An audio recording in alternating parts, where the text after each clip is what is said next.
Lundi prochain, le stade Jean-Bouin affichera complet pour le choc de la 26e journée de Ligue 2 entre le SCO 3e du classement et le leader du championnat, le Racing Club de Lens.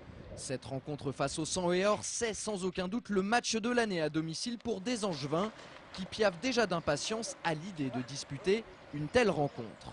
C'est vraiment le genre de rendez-vous dont on rêve. On fait ce métier de joueur et d'entraîneur pour préparer, pour jouer de telles rencontres. Donc c'est un vrai bonheur. Qui aurait pu penser en début de saison que ce serait le match au sommet du championnat, premier contre troisième. Donc c'est un vrai régal de préparer ce type de rencontre. À l'occasion de ce match au sommet, nous avons rendu visite à Philippe Brunel, le plus lensois des Angevins. Originaire de Boulogne-sur-Mer, le capitaine du SCO a porté le maillot à rayures rouge et jaune pendant 9 saisons. Philippe y a remporté un titre de champion de France ainsi qu'une coupe de la Ligue. Aujourd'hui, il a accepté de nous accorder un entretien entre deux séances d'entraînement pour nous parler de son ancien club, du match aller à Bollaert perdu 3-0 par le SCO et de la rencontre de gala qui se profile lundi soir prochain. C'est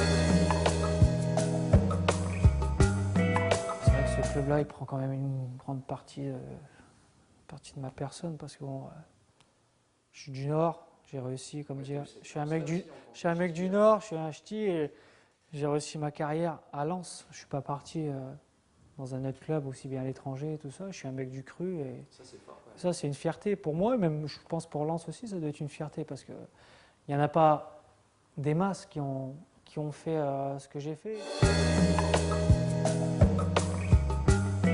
Le résultat, il est quand même sévère parce que quand on a revu les images, il y a quelques actions, on aurait peut-être pu être un peu plus tranchant devant le but, on aurait peut-être même pu égaliser. Et bon, on était dans une période où on faisait des erreurs qui se payaient cash. Donc après ce match-là, je pense qu'on avait bien rectifié, mais c'est vrai que j'étais un peu déçu de revenir à Bollaert et de prendre 3-0. Ça fait un peu désordre. En plus, j'avais envie de faire aussi, comme mes partenaires, j'avais envie de faire un gros match, montrer aussi que bon, à 35 ans, on n'est pas fini, quoi. On en a encore sur la semelle, mais c'est vrai que là, on a fait des petites erreurs, mais bon, c'était, comme je disais, notre période difficile. On va jouer devant 14 000, on reçoit le premier qui joue contre le troisième, donc c'est la grosse affiche du championnat. Donc c'est à nous de jouer, de nous lâcher. Le résultat, il viendra tout seul, c'est sûr. Déjà, c'est effacer le match aller, ce serait déjà une bonne chose. Même si on doit gagner 1-0, ça nous suffit, hein. On signe tout de suite, mais c'est sûr que sur les images, nous on regarde souvent les images, les matchs de lundi de Lens, on n'a rien à envier à cette équipe, quoi.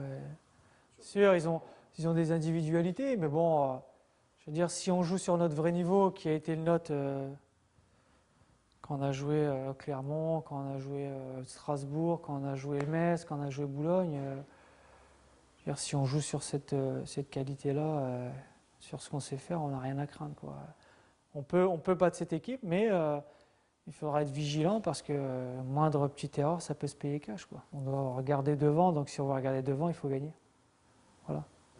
Pour votre information, le match entre Angers et Lens sera rediffusé sur Angers 7 le mardi 10 mars à 16h30 et 21h45, ainsi que le mercredi 11.